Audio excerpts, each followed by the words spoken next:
নমস্কার বন্ধুরা, মঞ্জু কিচেনে আপনাদের সকলকে জানাই স্বাগত। আজ আবার চলে এসেছি নতুন একটা রেসিপি নিয়ে। আজকে আপনাদের পেঁপে দিয়ে এমন একটা রেসিপি করে দেখাবো, যারা বাড়িতে পেঁপে খেতে ভালোবাসে না তারাও কিন্তু এই পেঁপের তরকারি চেটেপুটে সার্ভ করে দেবে। আপনারা প্রথম থেকে শেষ পর্যন্ত পুরো ভিডিওটা দেখুন। আজকের ভিডিওটাও কিন্তু আপনাদের খুব ভালো লাগবে। তো চলুন রেসিপিটা শুরু করা যাক। দেখুন, আমি একটা মাঝারি সাইজের পেঁপে নিয়ে নিয়েছি। পেঁপেটা এখন আমি ছুলে নিচ্ছি।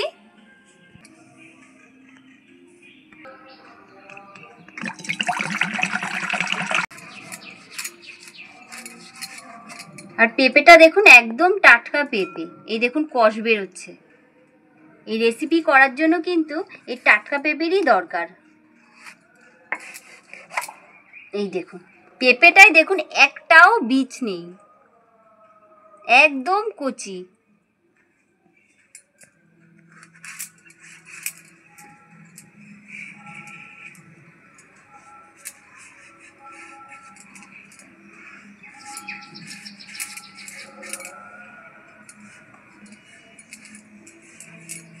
জানেন তো বন্ধুরা, এই যে পেঁপেগুলো, এই কচি কচি পেঁপে, ছোটবেলায় মা আগে পেঁপে ভাতে সিদ্ধ দিত। গরম ভাতের সাথে কাঁচা লঙ্কা, কাঁচা সর্ষের তেল, নুন দিয়ে বেশ সুন্দর করে মাখতো।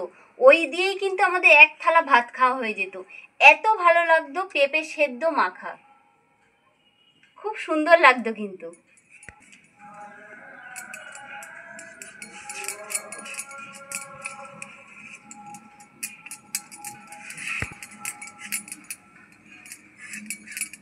দেখুন পেঁপেটা কিন্তু খুব ভালো করে আমি ছুলে নিয়েছি। আর আমাদের তো বাড়িতে পেঁপে গাছ ছিল, টাটকা পেঁপে, মা গাছ থেকে পাড়তো আর ভাতে দিত। পেঁপেগুলো কিন্তু খুব ভালো করে কেটে নিয়েছি। এখন জলের মধ্যে এভাবে একটু ভিজিয়ে রেখে দেব, কষগুলো উঠে যাবে। তা পেঁপেগুলো 5 মিনিট আমি জলের মধ্যে ভিজিয়ে রেখেছিলাম, এখন আমি তুলে নিচ্ছি।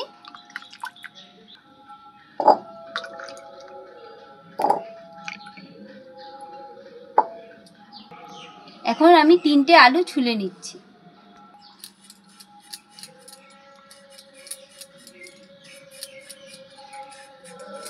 আমি কিন্তু নিয়েছি 4টে আলু, কিন্তু দেবো আমি 3টে আলু। বেশি আলু আবার খেতে ভালো লাগবে না।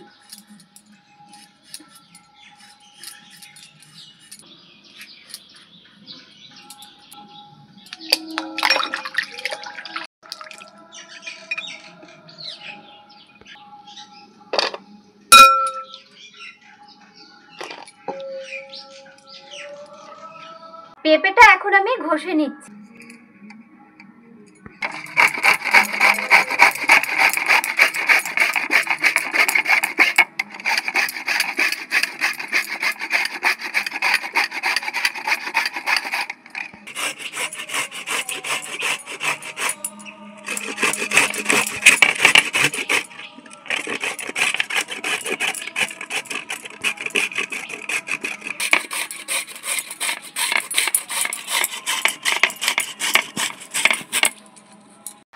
বন্ধুরা, আমাদের এখানে প্রত্যেক দিনই কীর্তন হচ্ছে। সামনেই তো গুরু পূর্ণিমা, এই বৃহস্পতিবার গুরু পূর্ণিমা, তাই কীর্তন হচ্ছে। তো আপনাদের জানি একটু অসুবিধা হচ্ছে, একটু মানিয়ে গুছিয়ে নেবেন।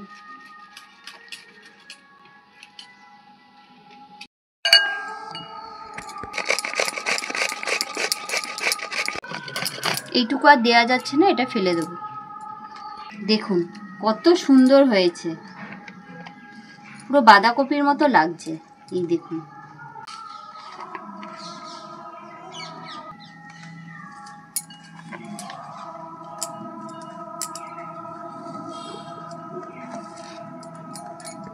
এখন আমি ঢেকে রেখে দেব।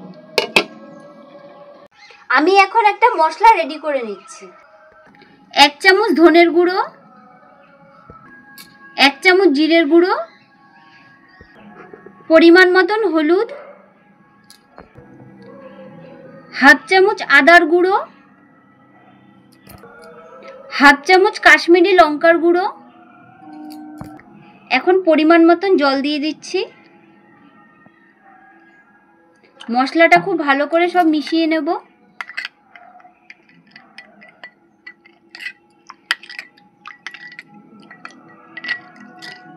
দেখুন খুব ভালো করে মেশানো হয়ে গেছে। এখন আমি 5 মিনিটের জন্য রেখে দেবো।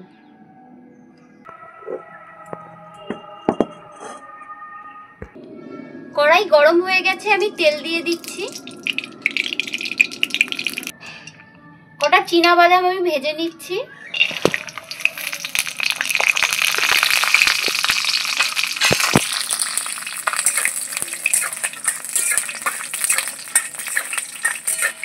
বাদাম দিলে তরকারিটা কিন্তু খেতে আরো বেশি ভালো লাগবে, তাই একটু বাদামটা লাল করে ভেজে নিচ্ছি।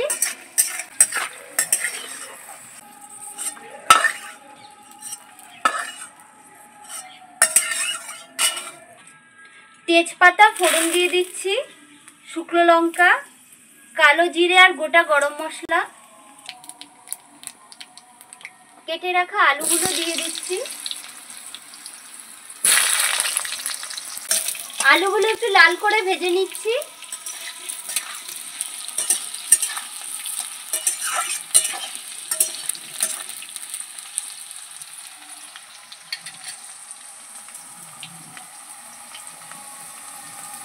সামান্য একটু হিং দিয়ে দিচ্ছি।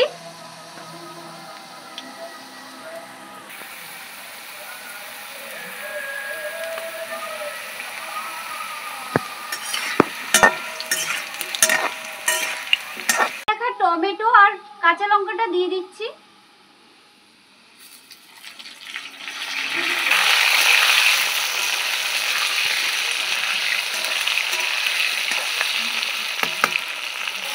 পরিমাণ মতো নুন।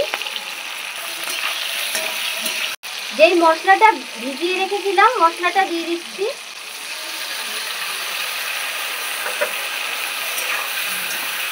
খুব ভালো করে কিন্তু কষিয়ে নেব।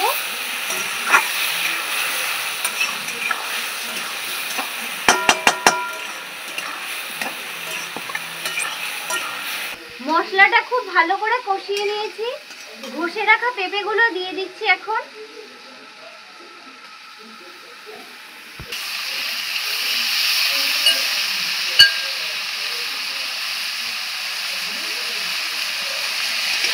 ভালো করে মিশিয়ে নেব।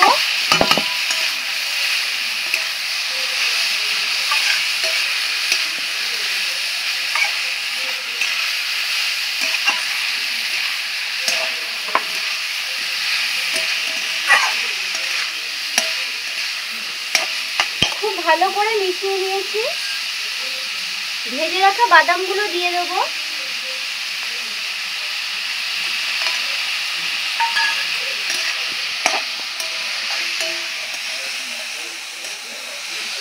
সামান্য একটু জল দিয়ে দেবো।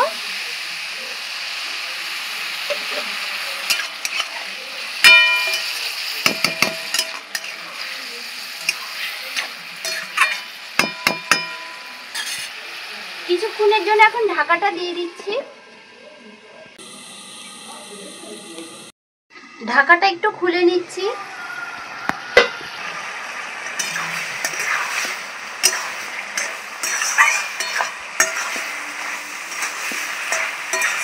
দেখুন, দেখে মনে হচ্ছে যে বাঁধাকপির ঘন্ট। দেখুন আলুগুলো বেশ সুন্দর কিন্তু সেদ্ধ হয়ে গেছে।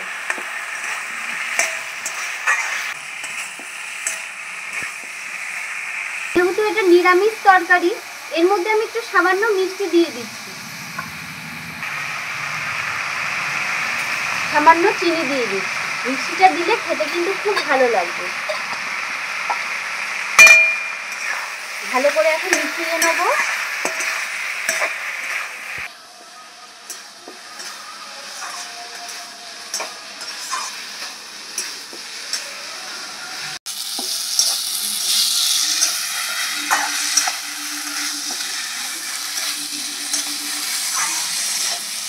নামানোর আগে আমি একটু ঘি দিয়ে দিচ্ছি।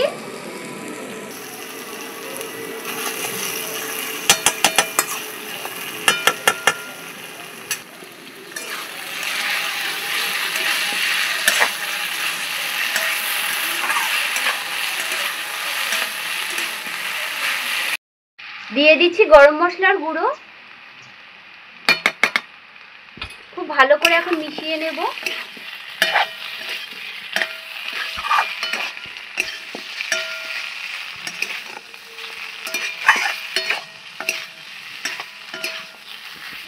দেখুন বন্ধুরা, কালারটা কত সুন্দর এসছে।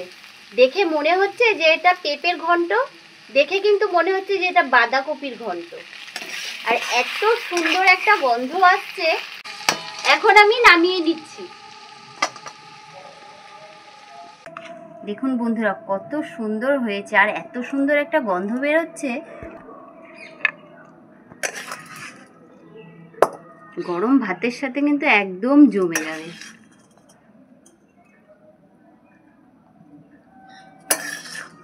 আর নিরামিষ দিনে অবশ্যই আপনারা এইভাবে একবার বাড়িতে পেঁপের ঘন্ট তৈরি করে দেখবেন, অসাধারণ লাগবে।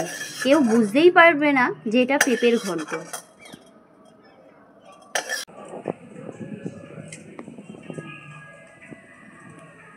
আজকের ভিডিওটা আপনাদের কেমন লাগলো অবশ্যই কমেন্ট করে জানাবেন। যদি ভালো লেগে থাকে লাইক, শেয়ার, সাবস্ক্রাইব করে আমাদের পাশে থাকবেন। দেখা হচ্ছে আবার নেক্সট ভিডিওতে।